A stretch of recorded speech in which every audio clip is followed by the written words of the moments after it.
எங்கள் வாழ்நாளிலே நாங்கள் மறக்க முடியாத ஒரு செய்தியாக கருதுகிறோம்.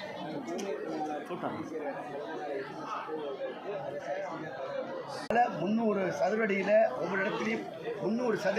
ஒவ்வொரு இடத்திலும் கழிவறை கட்டப்படும் என்ற ஒரு செய்தியை சொல்லியிருக்கிறார்கள். உள்ளபடியே எங்களுக்கு மிகப்பெரிய ஒரு சந்தோஷமாக இருக்கிறது. நாங்கள் உங்கள் வாயிலாக ஐயா இடத்தில் வைக்கக்கூடிய வேண்டுகோள், ஐயா அவர்களே, எல்லோருக்கும் IAS IPS என்கிற பயிற்சியை இலவசமாக தருகிறார்கள்.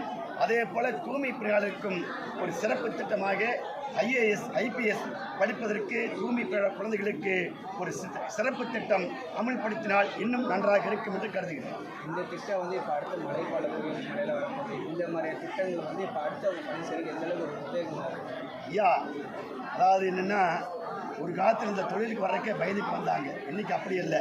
இன்றைக்கி நம்பி வரலாம். நம்மளை காப்பாற்றுறதுக்கு ஒரு மகன் இருக்கிறான். அந்த மகன் தளபதி MK ஸ்டாலின் என்று தூய்மை பணியாளர் தெரிந்து கொண்டார்கள்.